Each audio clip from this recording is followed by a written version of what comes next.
Denis Gabor, a British scientist of Hungarian origin, invented the technique of three-dimensional photography with a primitive laser in 1947 and called it the hologram. In 1960, Professor Karl Pribram, a renowned neurophysiologist, saw an article in Scientific American describing the hologram in its more advanced form, and lightning struck his brain. He immediately sensed that he had found the answer to many questions that had remained unanswered in the experiments he and his teacher Carl Lashley had conducted on mice for years. In their experiments, Pribram and Lashley removed different parts of the brains of mice and released them into the maze, and each time they were surprised to find that the mice's memories were intact, as if nothing had happened. Even when 90% of the mice's brains were removed, our mice remembered the path in the maze. After all, the so-called memory was not in any part of the brain but in the whole brain in an incomprehensible state. Now, if you ask what this has to do with holograms, you are right. In the hologram technique, the image is obtained by shining mirrors and usually lasers on the main object. On a polish, such as a photographic polish, very meaningless patterns appear. When these patterns are reflected by a second mirror, you see three-dimensional pictures, usually blue in color, hanging in the air. You know, the kind of pictures that if you put your hand into them, your hand dives into them. The interesting thing is that even if you hold the smallest part of the main object that falls on the plate, say 5% of it, the whole picture is reflected. Don't ask how this happens. It just happens. You know, no matter which part of the mice's brains we removed, the memory would somehow remain.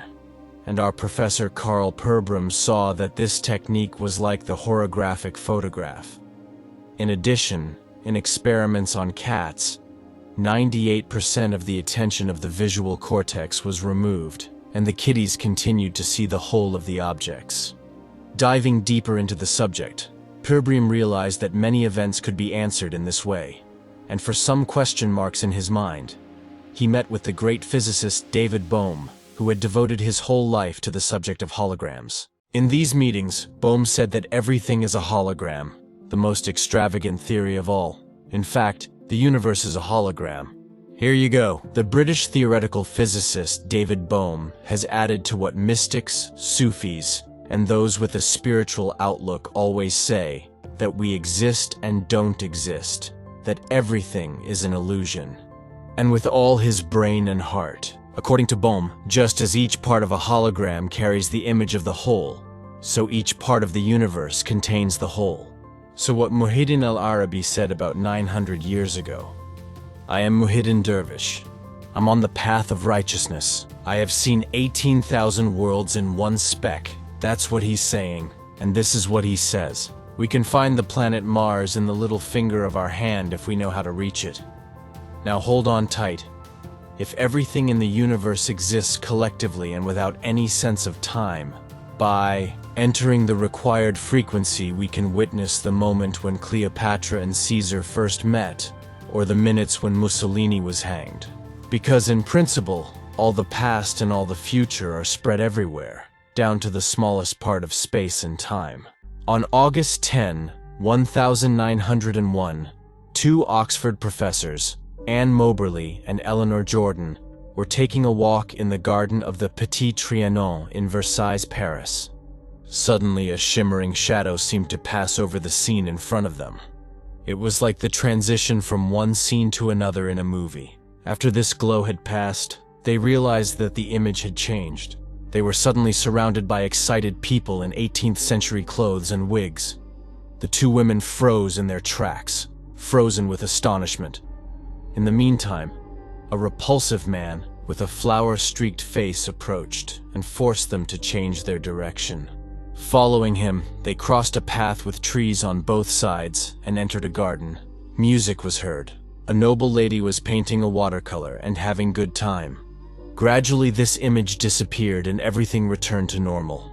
The change was so dramatic that the women turned around and saw that the tree-lined path they had just walked along was now cut by an old stone wall. On their return to England, they rummaged through the historical records and came to the conclusion that they had returned to the day when the whole region had been sacked and the Swiss sentries slaughtered.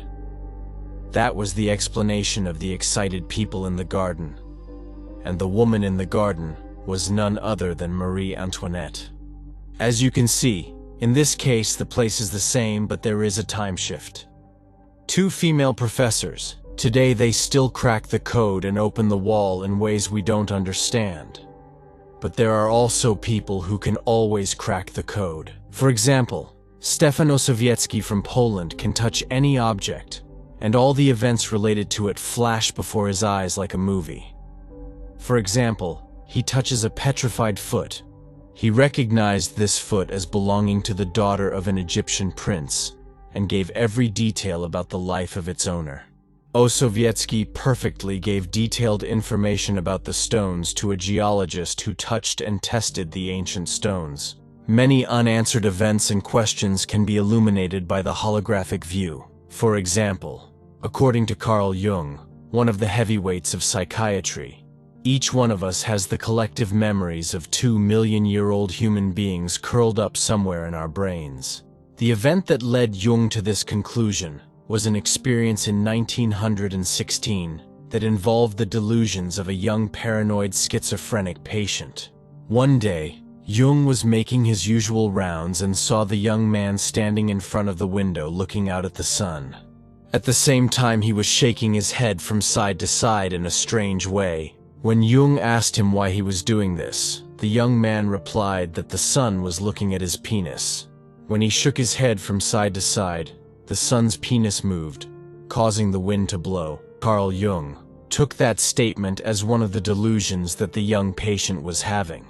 However, but years later, when he came across a translation of a 2,000-year-old Persian religious text, he changed his mind. It consisted of a series of religious ceremonies and prayers that produced visions. In describing one of the visions in this text, it was stated that if the participant in the ceremony looked at the sun, he would see a tube swinging from the sun, and when this tube swung from side to side, it would cause a wind to appear. Incredibly surprised by this, Jung immediately went to the hospital the next morning to see if the young patient had any connection to this religious text. He found that neither the young man nor his family had anything to do with Iran or these myths. He realized that the visual image of the young man was not only a celebrity of the unconscious, but that it came from a deeper level. That humanity was emerging from its collective unconscious, like bubbles rising to the surface from deep within the mind. Jung had the belief that there exist certain ancient images, referred to as archetypes, that are incredibly old. According to him, each person carries within the depths of their unconscious mind memories of a human being from 2 million years ago, in a state of being curled up. Our classical design of the universe has not been able to create any mechanism or theory to support Jung's famous concept of the collective unconscious. The holographic model provides an explanation for this. In a universe where everything is eternally interconnected, all consciousnesses are also interconnected. Whatever our appearances, we are beings without boundaries, or as Bohm says, in the depths of consciousness is unique. It is a very ambitious concept. It is well established that individuals who have experienced limb loss, such as the absence of an arm or leg, occasionally perceive sensations of pain or even cramps from these ghost limbs, as though they were still present. In medicine, the pain of these missing limbs is called phantom limb pain or phantom organ pain. Holographic view answers this riddle. There are interference patterns of holographic memories of these lost organs still stored in the brain. The treatment with the power of thought, which we have heard a lot about in recent years, is actually a result of the holographic imaging we do in the brain. By the way, it has been observed that some patients who defeated cancer, not knowing that they actually had cancer, saying that the body will eliminate this pain, as if they had a more severe form of the flu, and believed that the power within them would somehow take care of it.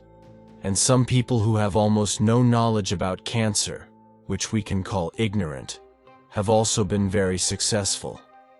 These are not miracles, but the power of the healing potential within us. Similarly, the placebo effect, which is applied as a fake treatment method, is also related to the holographic working principle of the brain. In our opinion, the most important proof that everything happens in the brain is hidden in another event. As you know, one of the most interesting psychiatric disorder is multiple personality disorder.